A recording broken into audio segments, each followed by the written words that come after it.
Hey guys, what's up? It's Sean, Autotopia LA, and today we've got a very cool E30 M3. For any BMW guy, I think the E30 is pretty much the most coveted of the M3s, but this one is far, far, far from a stock E30. I'll give you a hint. It does have an engine swap, and it is still BMW. This car has been radically built, ground up, torn apart, and completely built. The owner and the builder of the car is here with us today, and we're gonna dig in, man. We're gonna do our usual thing, and we are definitely gonna go for a ride. So hold on, because here we go, man.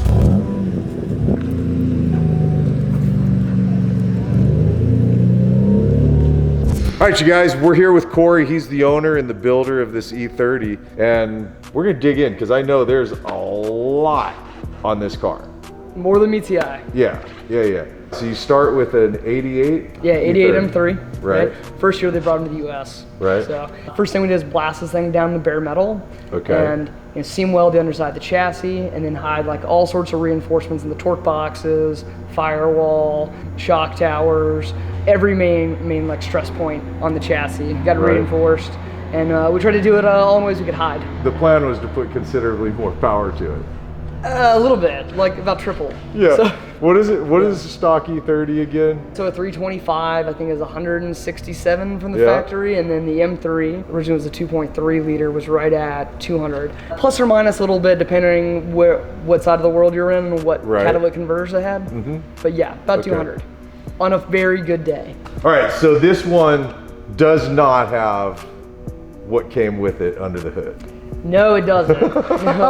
No. Swaps are really common in E30s. You're not like reinventing the wheel by doing a swap in E30. Yeah. For the sake of like throwing some more tech in it and surprising people. Yeah. We tried to pick something that no one had done. Which was? That would be the S55 motor, which is a aluminum block and aluminum cylinder head out of the F80 M3 or F82 M4. So twin turbo, variable cam timing, variable lift. From the factory makes a little over 400 horsepower, about the same amount of pound-feet of torque. We added, about 150 on either side. So roughly right now it's 550 horsepower to the ground, 560 pound-feet of torque. Did most of that just with tuning from BPM and a lot of cooling parts to like allow this car to handle the power from CSF radiators. It has all the factory BMW plumbing and connections, but custom lines and custom routing and custom hoses. So the idea was it actually be serviceable. So if you take it to the track and you take a rock through this fog light hole and it destroys one of your coolers, you can go to the dealership and get another cooler because it would use all the same connections. Really smart, man. Yeah. Really smart. So along with all this stuff you did to the chassis or unibody, I take it you've done a lot of suspension work on this car as well. Yeah, man, we put ourselves with the ringer. Because we were doing the F80 engine, the S55 motor, we had so many electronics already in this car from the S55. We're like, why not do the F80's 4-channel ABS and traction control and everything? And all right, well, if we're going to do that, we need to make sure all the brake bias is right. So let's do, master cylinder brake booster. And okay, we're going to have to build a new, pedal box so it fit. All right, we got to have the brakes. All right, well, what do we make these brakes fit to? So we ended up with a combination of Z3 parts, Z4 parts, F80 parts, E30 parts, E36 M3 parts. The actual suspension members, like the control arms, we went through a few revisions. So we worked with this company called SLR Speed out of Florida. They do a lot of road race and custom drift suspension pieces, and essentially sent them some measurements, went back and forth, ended up making 3 different versions of almost everything, so we got exactly what we needed. But it's because we didn't want to just bolt everything on just because it fit. We wanted to function correctly. So going from having an E30 to just having a bolt-on car is one thing, but we want to kind of improve some inherent geometry problems that the E30 M3 has, and the E30 in general. So we wanted to make it look somewhat stock from the outside, not be able to tell, but underneath the skin, this thing is a totally different animal. I mean, it's more F80 than it is E30 M3, but it still has the character of the E30. I mean, the whole unibody is still the E30, the interior still all E30. Yeah, I noticed, I mean, we haven't even dug into the interior yet, but I'm expecting like a full crazy custom interior and stuff, and I love, number one, I love the color in there, but I love that you kept it E30. Like it's That you have the E30 everything wheel on in this there. car was supposed to be subtle. You know, you shouldn't be able to tell from the outside it's got an S55 in it, but we wanted like little hints in here and there of like modernizations we've done. Yeah. So with the interior, you know, we kept the factory pattern, and even with the door panels, it was a pattern that BMW used on some upgraded European models, like the Euromeister, but they never did it in this color. The special part about the interior is the leather. So we went through about 6 different leather suppliers to try to find this color that was original to the E30 M3s, but in the exact same grain they use on the F80, like, and pretty much all late model higher end BMWs. Okay. So we ended up finally finding someone that was able to supply it. And so all the leather and the dash all came out of Munich. But at a glance, you're like, oh, that looks just like a really nice E30 interior. It really does. Yeah. So the brakes are from... The brakes are actually supplied to us from Essex Brakes. They are spec'd for the F80 M3. Okay. Right? So when I say spec forward, the piston sizes will maintain correct proportioning front to rear and allow the the traction control and DSC and ABS to all run as normal. The nice thing about them is they drop, I think, roughly 12 pounds of unsprung weight off the front end from the F80 brakes. So we originally started with the F80 brakes, but they're actually really heavy. So we went with what is essentially an endurance road race caliper that we sourced from Essex. They're bigger, they like zero fade, they have 25mm pads. So you could literally run a 24-hour race on these pads. Wow. And you lose a lot of unsprung weight over the factory stuff. Yeah. Are these forged lines? Yeah, they are. So again, I wanted to hide a lot of things, but yet still make it feel appropriate to the era. Totally. So with this wheel, the color combination of this silver and gunmetal was based off of a European wheel option that BMW offered on some of the Evo M3s. And they were these really cool 16-inch wheels. In the US, we only got 15s.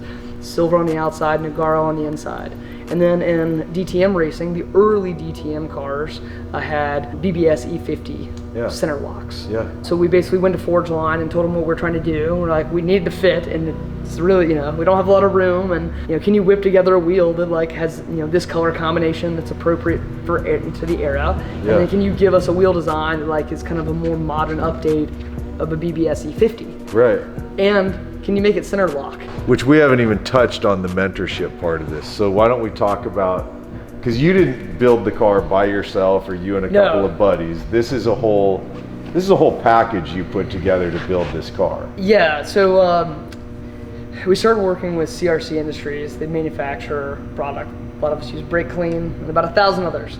And they were looking to do something charitable, and they were looking to do something to engage like a younger audience. And so we came up with this crazy idea and went to them and said, look, like, why don't we build a car for charity, but build it with students who've never built a car end to end. So CRC was generous enough to agree to make a healthy sized donation based on pretty much what these students could do with the build.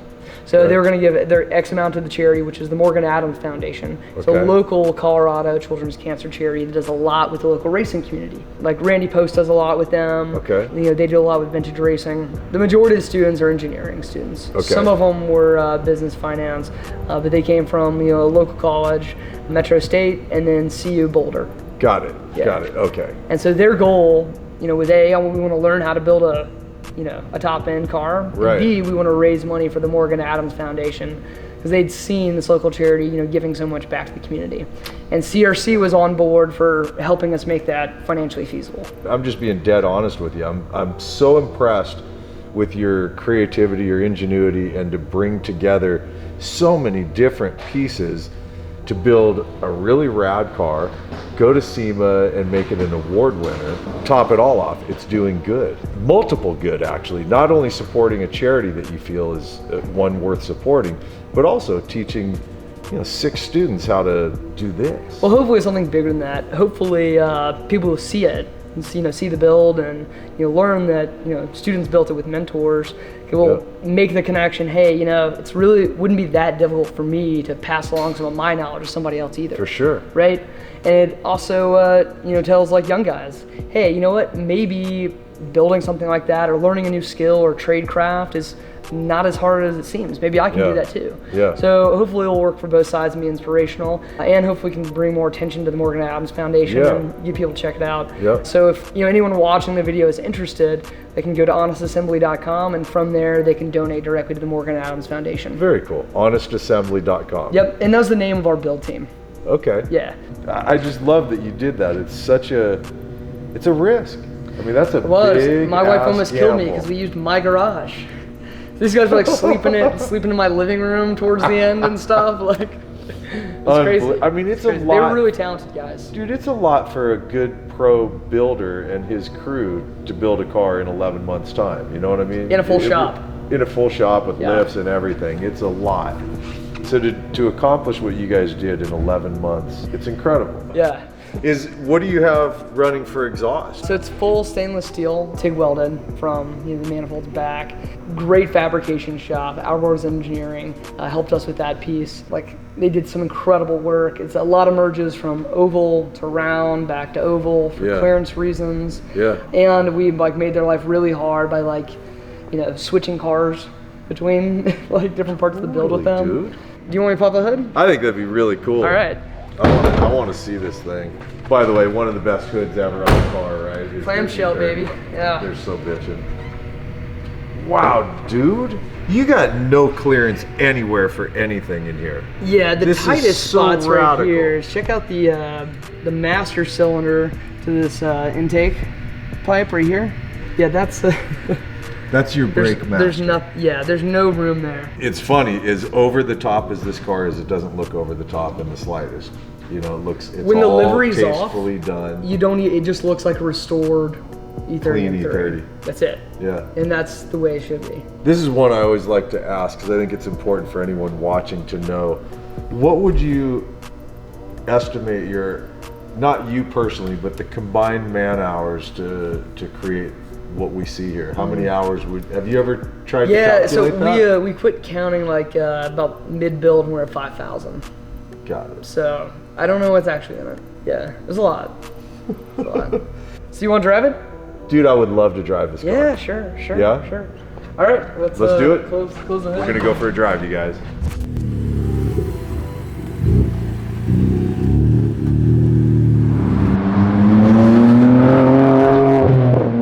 So right now you're in kind of the base power mode. So base power mode is how much? Mid 300s. For conversation's sake, it's about 350 to the wheels. 350 to the wheels. Yeah. And you said this car is 2,600 pounds. Yeah. So. A little more with you and me in it. A little bit more, yeah. And so, when you get a minute, what I'll have you do is just lightly press the fog light button once, and that'll take us into the mid power level. The mid power level, the accelerator is far more linear. Okay, so that's our base, mid 300s. Yeah, and it's manageable. That's not going to kill you on the racetrack. Nope. You can have fun with it. You go autocross with it, and then we can kind of move into tire blistering mode now, whenever you want to. Okay, so now you're in the mid one. Okay. So there's a lot more power, but it's about the same throttle response. Okay. Oh, but considerably more power. Yeah. Now it's getting trouble mode. Yeah, so the mid mode, technically it's the same power as the top mode, but it's a lot more progressive. Okay. It feels like the lower power mode until you get to about 80% throttle. Then all of a sudden it's like a hockey stick curve. Got it. And it exponentially increases. And then when you go to the full power mode, you'll get the throttle response will come on a lot quicker, a lot earlier.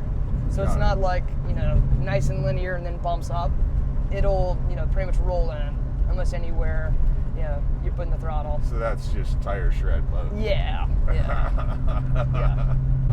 Is this red line accurate? Are you 7,500? Yeah, that's correct. It is. Wow. All right, so let's go. So this is gonna be the next mode, right? You hit it press once. It now. Let off the throttle. Okay. See, it's even louder. Yes. Okay. So you're all in it now. Got it. You got me nervous, dude. I wouldn't roll into it in first. I would probably roll into it in second. Wow, dude. I mean, that's totally rolling. than standing on it. You know that's probably like 30-40% throttle is what you're just in. Yeah. Wow. I think just pulls. I mean, you can tell this. Yeah, you can tell it's just spinning through the top a second there. Yeah.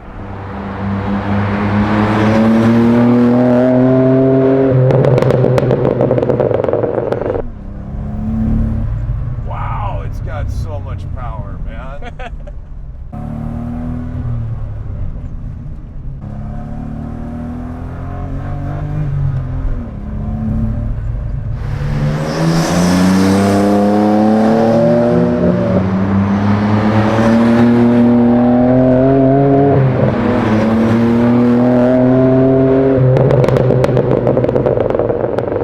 All right, you guys, that's it for our shoot of Corey's incredibly cool E30. And what a little badass, right? And the idea that this thing was not only done just to build a cool car, but it's charitable. It's supporting a really good charity. It's teaching students how to build a car with great mentors. I mean, the whole story behind this thing is just mind-boggling. And then you drive the car. I mean, in its lowest setting, you have a super capable E30. In the middle setting, it's more radical, and then it goes into the come unglued mode, and it's a beast of a car, making mid 500 at the wheels in a car that weighs 2,600 pounds. I mean, I'm just completely blown away right now. So hope you guys enjoyed this one, because I definitely had a blast. As always, I say thanks for hanging and watching and supporting what we do, because I really do appreciate it. And I will see you in the next episode. All right, man. Later.